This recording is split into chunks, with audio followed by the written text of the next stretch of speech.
Now, let me step back for a moment. In 2010, hosting with virtual machines was coming around, and it was what I call a race to the bottom, Jonathan. That is, whoever could come up with the cheapest price would get the deal. And I was in the middle of scratching my head going, what am I going to do? I keep lowering the price of our products like everybody else. And this is a zero-sum game. We're going to end up just going out of business because Google and others introduced free hosting. And so how can you compete with that? When this customer called me and they said to me, we'll not only train you how to do this HIPAA hosting thing, but it's going to be 10 times more value. Instead of charging $50 per server, it's more like 500. And that really spoke to me because I was struggling. I was looking for a way to make a profitable business. So that's when HIPAAVault was born. We got this first customer that converted to HIPAA hosting. And from that point forward, I decided to focus on that. So I changed the name of our brand from VMracks, virtual machine VMracks, to HIPAAVault to better describe our focus. Well, that's fantastic. So what's been a couple of the biggest challenges that the company faced in its first couple of years that have stuck in your mind?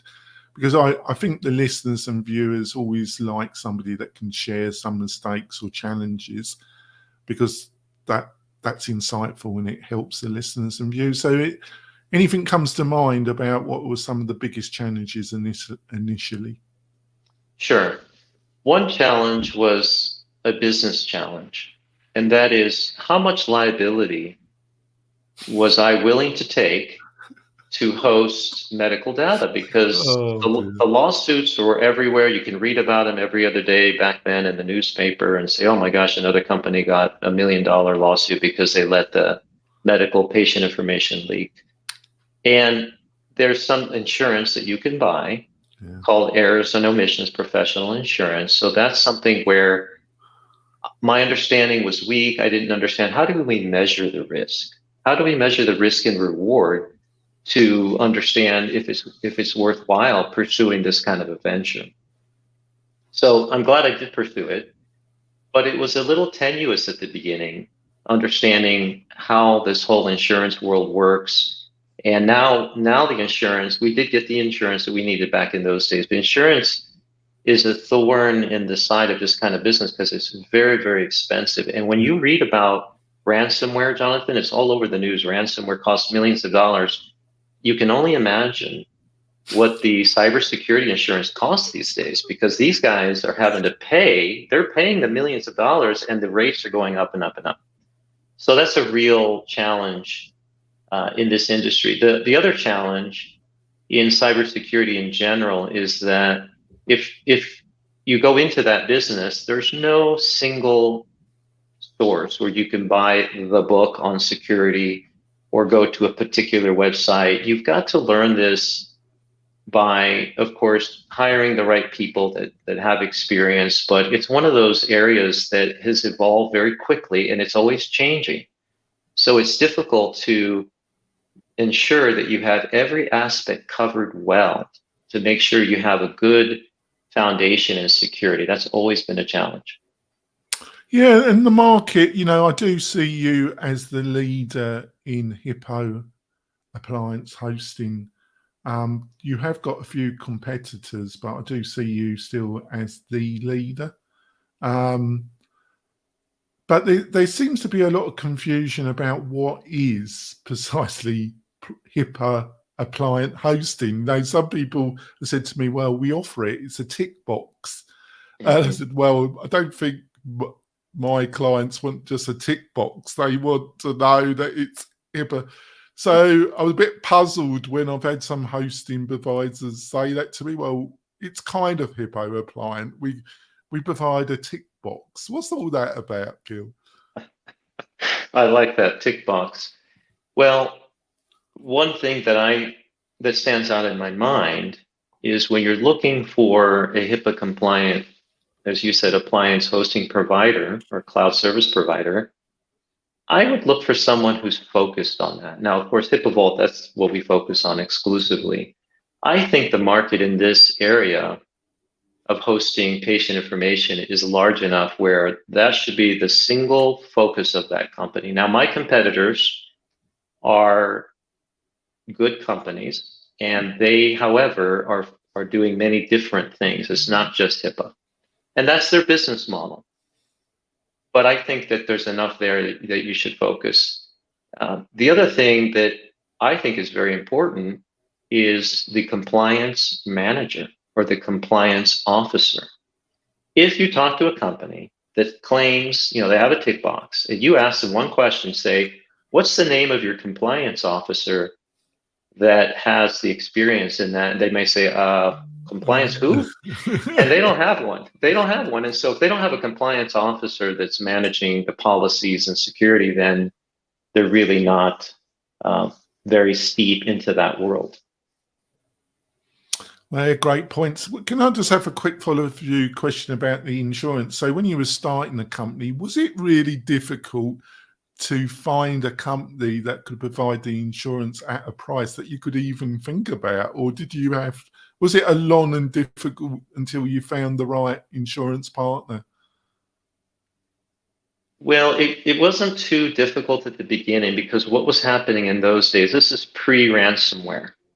And there were hacks in those days, obviously, but the magnitude, the dollar value was much smaller. So a lot of companies like Hartford Insurance, they would have an add-on, a bolt-on to the insurance that you could just add on, and it was cybersecurity. It was pretty inexpensive, but things have evolved. You don't get bolt-on little menu items now. You have to buy a specific plan that's all about cybersecurity, and it's its own plan with its own features, and that has gotten very high, very expensive these days. Yeah, one of the challenges, I'm going to mention just one more thing real quickly. Some of the contracts require this certain level. So if you go out and you have a contract with a state that you want to do work with, the state will require that you have a certain level, so many millions of dollars per incident, and that could be quite steep. I would imagine. Just a little bit. You're very tactful. So I can be surprising, I know, but not as tactful as you consistently. I'm not taking the mickey there. I see it as a great strength. So, obviously we've gone through a couple of your initial challenges, but the other factor is, if you've got no clientele, it's the blood of a company, sales. If you've got no customers and you've got no income coming in, it's not a business, or it won't be a business for very long. How did you market HIPAAVault? Obviously, I think you're suggesting in the early days, specialize in people who are searching for you. But what have been some of the things that you've learned the hard way about marketing a niche player where you've got some very large competitors, haven't you? You've got some insights about marketing and how things that have worked for you consistently? Sure. Part of the story for HIPAAVault is, before I entered into the world of HIPAAVault, we had several dozen customers that we were doing search engine optimization work for. And as it is for a lot of businesses, Jonathan, I was scrambling to find revenue sources. And one of the revenue sources was doing SEO work. So I had expertise personally and staff that had expertise in optimization. So when it came time to position HIPAAVault, we had internally the expertise. Now, we had dropped off of doing SEO work. We didn't offer that anymore. We were phasing that out, but thankfully we had enough expertise where we garnered top 3 rankings for HIPAA web hosting. And I can tell you a brief and interesting story that one day my phone rang at 5:30 in the morning. And when I got to the office, I listened to the voicemail. And on the other side of the call was a gentleman who said, hey, we've got a large state project that we're trying to do, and Amazon will not sign the business associate agreement that's required. They wouldn't sign it back in 2012. So I called him back and I said, well, how did you find us? And he said, well, I went to Google and I typed in HIPAA compliant hosting, and you came up, I think back, we were number 2. So we came up, and thankfully for that organic ranking, we got the business, and this was a significant state contract. So that was another stepping stone to get us on the roadmap. Once you have a big government contract, you can tell prospects, hey, we also host government in the government world, and that speaks very loudly. So for marketing, it almost goes without saying that if you can get the right keywords in Google, that's over half your battle. Of course, as you know, you're an expert in that. There's so many ways to do marketing, but I've become. It's been my main focus, and increasingly, I started off as a WordPress developer and a Flash developer, action scripting. God help me. But then I got into WordPress and PHP and that. But my days now, Gil, are just filled with getting articles, videos, knocking content out, getting it ranked. It's a sorry life, Gil, but it has that somebody's got to do it. Sure.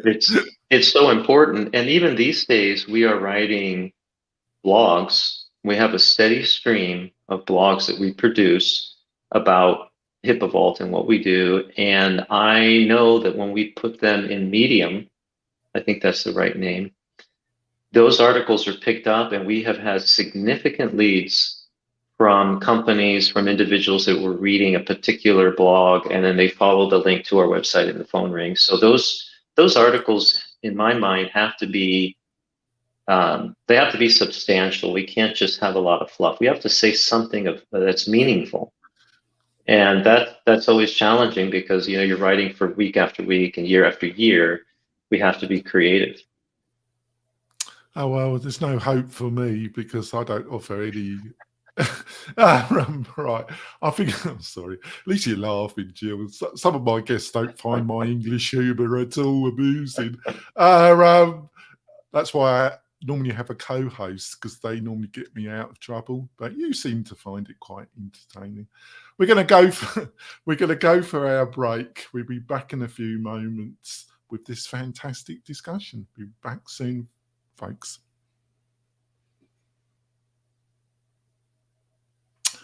We're coming back.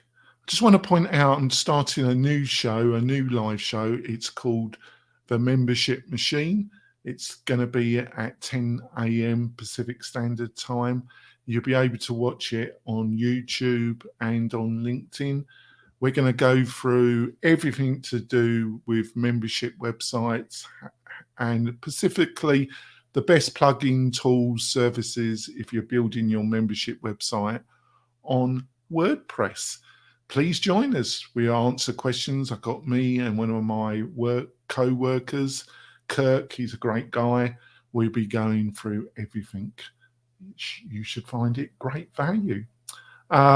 So let's go back into this great interview. So recently, DigitalOcean have bought Cloudways. I don't know if you know about Cloudways. They were quite a large hosting provider in the WordPress space. They had a hybrid system. They were based in Pakistan.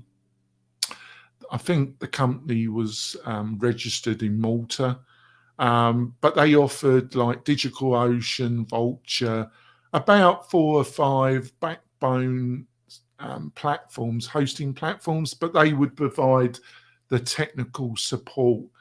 Because you do get a lot of developers in the WordPress space that decide to run a DigitalOcean, an Amazon web server, and they really don't know anything about hosting, but for some reason and recently it got bought out by DigitalOcean. I don't know if this has been on your own radar. I would imagine it has. Have you got any thoughts about why DigitalOcean bought Cloudways, and do you think that over the next 18 months, they're going to remove the other choices so you can only use Cloudways with DigitalOcean? What I see happening in the marketplace is called a roll-up. And this has been a movement that's been around for a while, but it seems to be gaining speed. So roll-up, for the audience, let me describe what that means. An investor will take the strategy of buying 4 or 5 different companies, all in the WordPress world or cloud service world. And they know that each individual company can sell at a certain level, but in the investment world, what's key is the multiple, a multiple on the gross profit. And they take this multiple and they do their math, but they realize one day that, hey, if I take 5 companies and I wrap them all together in one bundle, the value of that bundle could be 500%, 400% bigger and more valuable than the individual pieces. So if each company owner sold on his own, he would have gotten a little profit. But when you wrap them all up, so anyway, that's the background information. So in the hosting world, WordPress included, there's been a tremendous amount of energy for doing these roll-ups. And what I think is funny is that it's the case of the larger fish eating the smaller one, because even after the roll-up, after 5 companies are sold to a bigger one, that bigger one will then get rolled up to yet another level. And they try to get up to the 10 million level, and then they try to go to the $100 million level. So they wrap up 5 $2 million companies to get to 10, then they wrap 5 $10 million companies to get to 50, and then they can sell the whole thing for 100 million. So of course, these investment bankers are just dreaming about putting this together. I think a more appropriate word is salivate. They're definitely doing some of that. In terms of the other question that you asked, is an interesting question. What do they do with the services once they buy them? I think the smarter ones, of course, or not, maybe I shouldn't say smarter, but the ones that are trying to be thorough are integrating the services so that the WordPress option, like you mentioned, should be integrated with the bigger company now. But it really depends, Jonathan, on the goal. If this is a quick turnaround, they're not going to touch the product. They're not going to touch anything. They just want to roll it up and then spin it off again. But it depends on the ownership. If they're more into the product, they really want to support and grow the brand, then they're going to take the time to digest that purchase and integrate it with the rest of the platform. Yes, I'm going to show my age here. In the WordPress space, when the 2 things that get WordPress people going, Gil, is hosting and page builders. If you want to get some traffic to a podcast or anything online in the WordPress space, just talk about hosting or page builders. And there's always been, in the hosting, there's always been a darling that a certain developer crowd kind of pushes and migrates. In the early days, it was Media Temple. I don't know if you remember them. They still go, but they're under the control of GoDaddy.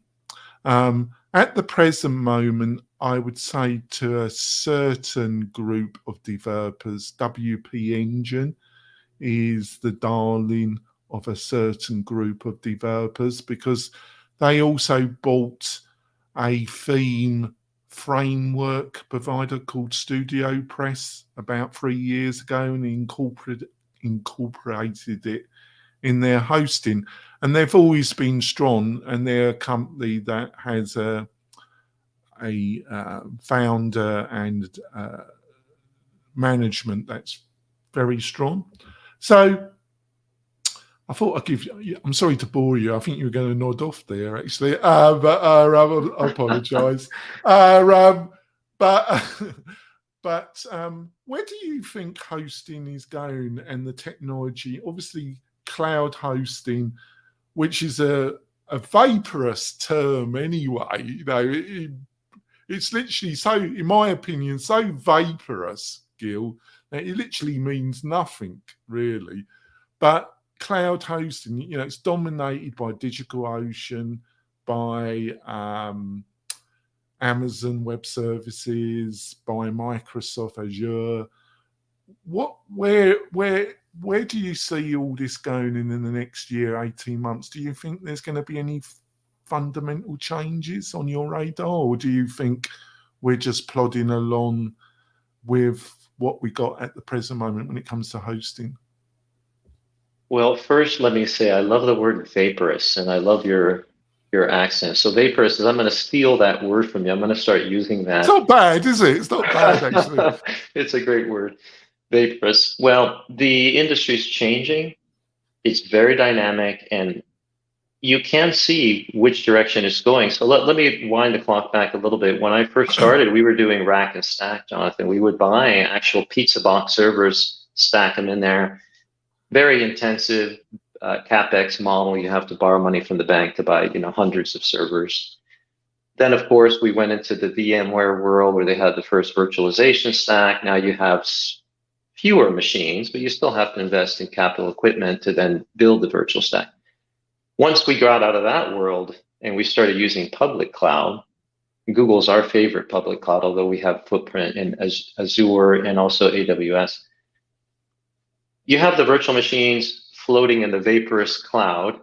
And what happens next, and what's happening currently, is we then went to containers, and now it's services. So it really is kind of a vaporization process where before you would even have a virtual machine, now you're just buying and consuming services from the big public providers. Now, that there's a good reason for that, because as a business owner, you don't want to be signing a personal guarantee that says, Gil, if you don't pay the bill for this CapEx investment to buy 1,000 servers, we're going to take your home away. And they literally, you have to sign that personal guarantee. So when I'm consuming services, it's just a bill, right? I just pay the bill. There's no personal guarantee. I'm not attached to that. If for whatever reason I couldn't pay the bill or go bankrupt, they're not going to come over and knock on my door and take my house. So that's a business owner's thinking. But the direction is going to continue in the services path, and there are new services being hatched on a monthly basis. It's hard to even keep up with the number of services, but the interesting part is these services are now all glued together with APIs. The API is the new way of consuming the services, and you can bolt on one service with another service using APIs, and it gets to be a very sexy world where you can do all of these fancy things that are quite complicated to meet the demand of the consumer. And the price is also getting less. So not only can you do more sophisticated things, but the price is dropping. It's a deflationary world. So what used to cost thousands of dollars a month may only cost a few hundred, and what used to cost a few hundred now only costs tens of dollars. So technology is always deflationary. It's always dropping in price. And if you want an example of that, just think about music. Remember how we used to have vinyl records and then CDs? Well, where is all that now? It's vaporized. We have none of that now. It's all on your phone. So would you agree that, and it applies to my own business, that when people are buying into HIPAAVault, what they're really buying into is the knowledge of your company, the human assets of your company, the culture, knowledge, history, built-in processes, the internal knowledge of your company. That is what they're really buying. Would I be right about that then? I think so. I think so, because the knowledge is over the years of experience and having the engineers that we hire that are taking care of the customer. They're observant. When they log in to help the customer, they're noticing things, if there's ways to improve that particular platform. So there is a lot of that. Now, having said that though, Jonathan, there's a lot of automation. We use configuration management tools to ensure that the platform is always configured the way it should be. We have customers that aren't very knowledgeable. They think they're knowledgeable, and they go in there and they start changing everything. Well, they're the worst ones. Right. Yes.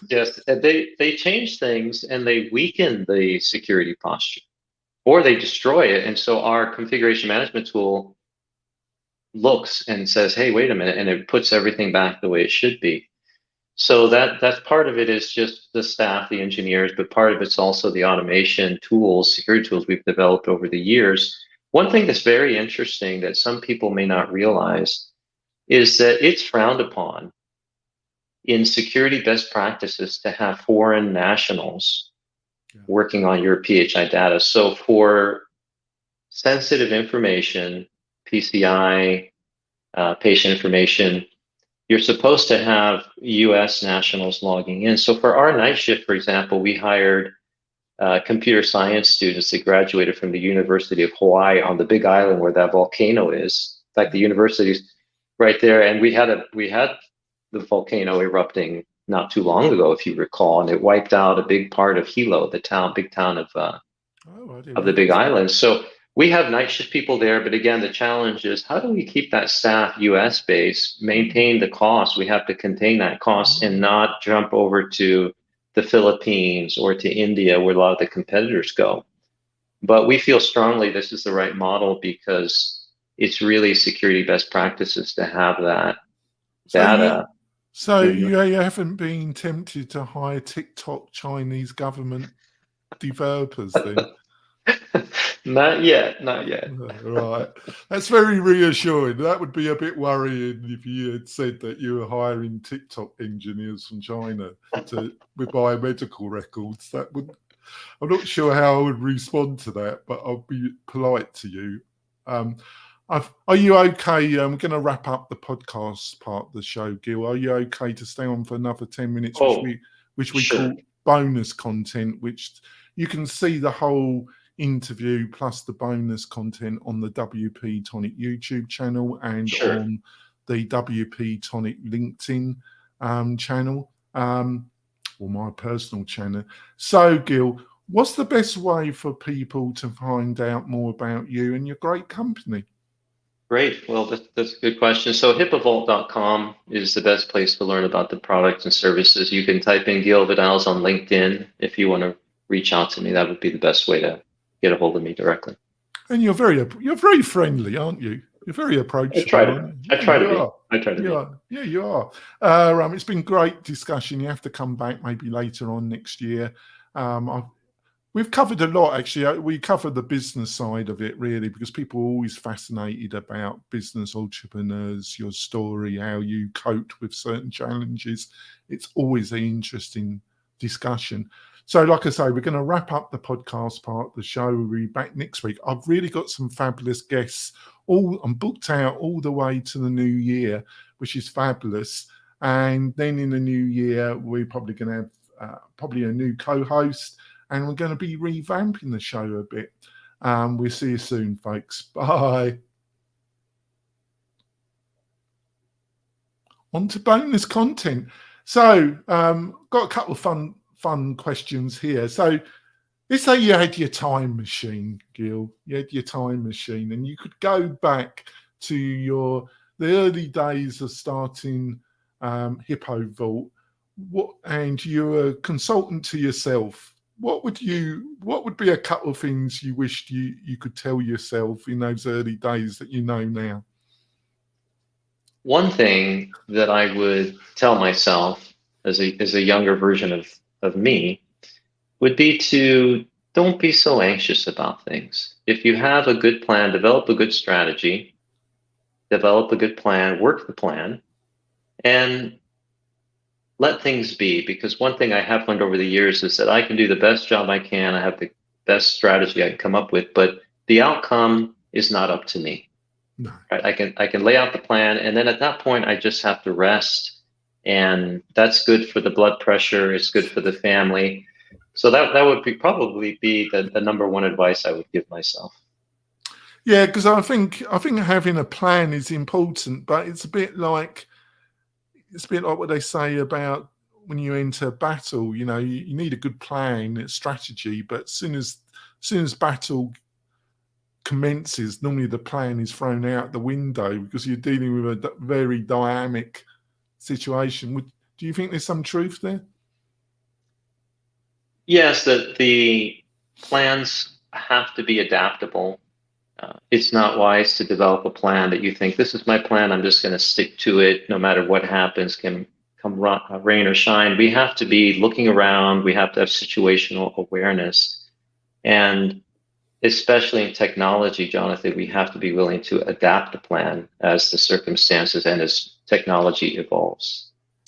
Can I ask you a quick question that I give the guests the questions, but I'm going to throw in a question that I didn't give to you. But if you don't want to answer it, there's no problem.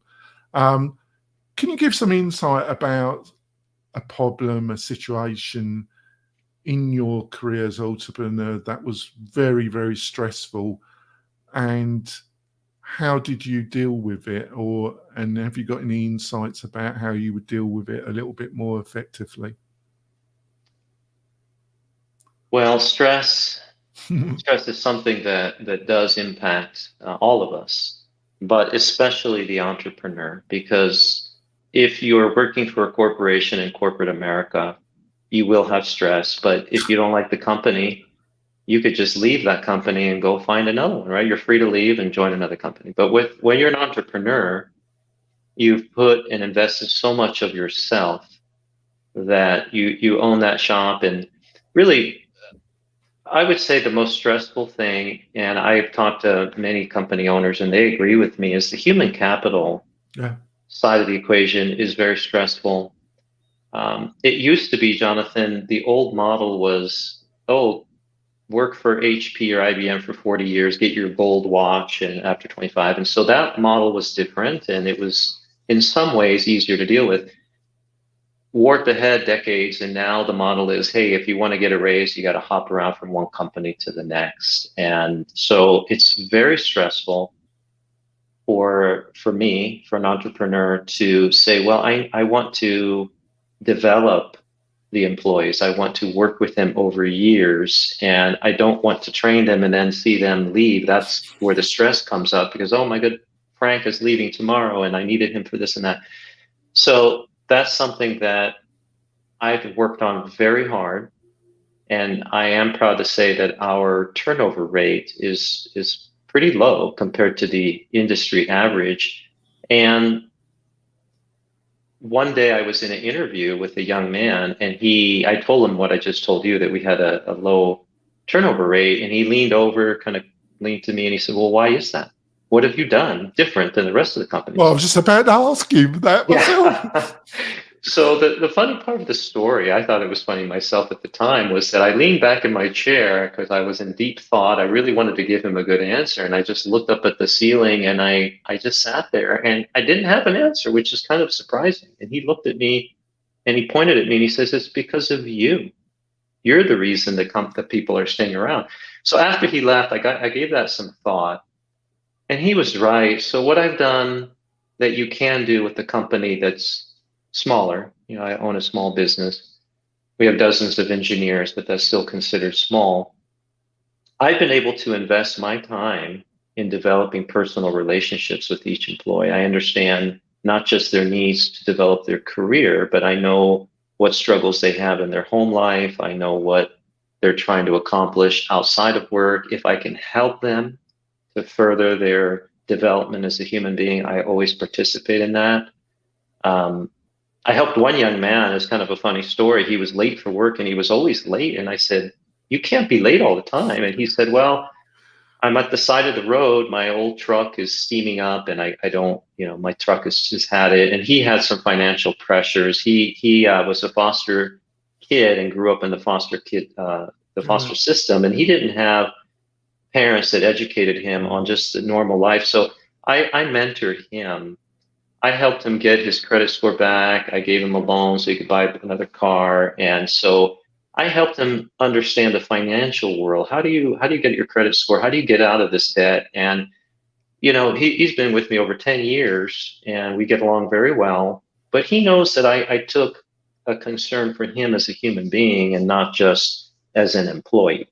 And I think that's the key thing.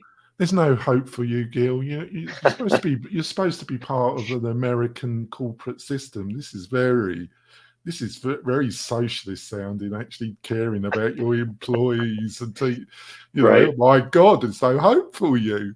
So that won't go down in the right. I've been sarcastic now. The listeners are used to it, actually, Gil. One more final question. So, are there any kind of books, websites, online resources, personality, influencers? Are there anybody that on your radar that have influenced your philosophy about running your business? Anything comes to mind? Sure, sure. I think part of your audience, I'm assuming, are innovators and entrepreneurs. A great book to read if you're in the technical part of the world is the Site Reliable Engineering, SRE book from Google. Google published a book that describes how they educate and how they train their engineers to be an engineer and also work on automation. They have a particular way of going about that. And I read that book, very interesting, Site Reliable Engineering.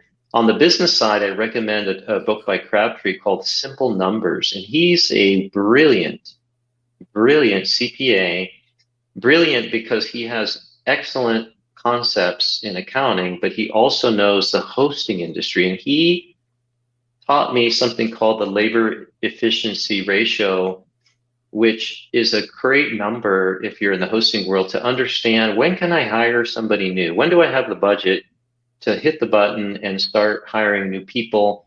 I needed that. I wasn't sure, hey, we're profitable, let's hire someone. Well, that's not the best way to assess it. So that's just one example, one factor that he lists in the Simple Numbers book by Crabtree. He has many other numbers in there that are very helpful if you're in the technology business. If you want to know, how do you look at your numbers? How do you run those numbers well? How do you look at your reports to see if you're a healthy business or if you're an anemic business and you need some help?